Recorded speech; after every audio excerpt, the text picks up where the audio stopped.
যিনি কিনা তার দেশ এবং জাতিকে জুলুম এবং নির্যাতনের সামনে রেখে পালিয়ে যান নাই। তিনি কিনা সেই ব্যক্তি যে কিনা তার সারা জীবনে কোনোদিন অন্যায়ের সামনে মাথা নত করেন নাই।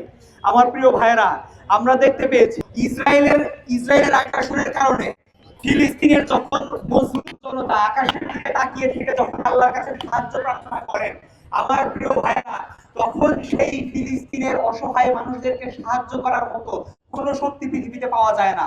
একজন মানুষ একটি রাষ্ট্রের পক্ষ থেকে তাদেরকে পাশে থাকার ন্যূনতম হলেও চেষ্টা করেছিলেন, সেই মানুষটার নাম আয়াতুল্লাহ রুহুল্লাহ খামেনি।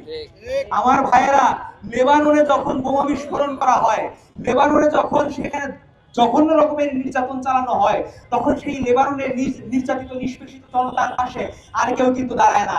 শুধু একটি দেশের পক্ষ থেকে একজন নেতা কিন্তু দাঁড়িয়েছিলেন, তার নাম আয়াতুল্লাহ রুহুল্লাহ খামেনি। আমার প্রিয় ভাইয়েরা, ইয়ামেনের একটি যুদ্ধ বিধ্বস্ত দেশের পাশে অন্য কোনো দেশ কিন্তু পাশে দাঁড়ায় না। ইয়ামেনের মতো দেশের অন্য কোনো নেতা কিন্তু পাশে এসে দাঁড়ায় না।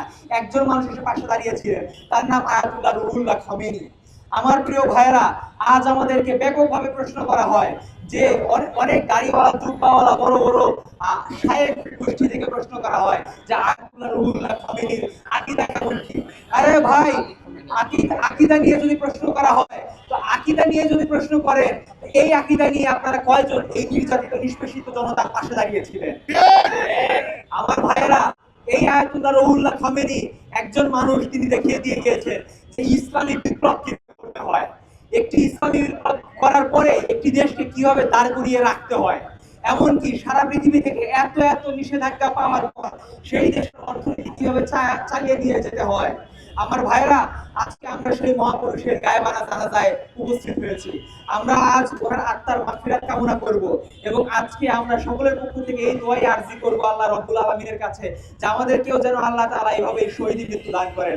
আমার প্রিয় ভাইরা, আমরা এই কারণে আজকে উপস্থিত হইনি যে একজন বিশাল বড় শুধুমাত্র একজন ধর্মীয় নেতা মারা গিয়েছেন, আমরা কিন্তু এই উদ্দেশ্যে আজকে আমরা এখানে উপস্থিত হইনি, বরঞ্চ আমরা আজ এখানে উপস্থিত হয়েছি একজন মানুষ যে কিনা সারা জীবন অন্যায়ের বিরুদ্ধে, জুলুমের বিরুদ্ধে, অত্যাচারের বিরুদ্ধে আন্দোলন করে গিয়েছেন এবং সেই শাহাদাতের রাস্তায় তিনি নিজের জীবনটা পর্যন্ত দিয়ে গিয়েছেন। আজ আমরা ওনার আত্মার মাগফিরাত কামনা করব এবং আল্লাহ রাব্বুল আলামিনের কাছে আমরা দোয়া করব যেন আল্লাহ তাআলা আমাদেরকে সেরকমই ওনার মধ্যে যেন শাহাদাতের মৃত্যু নসিব করেন।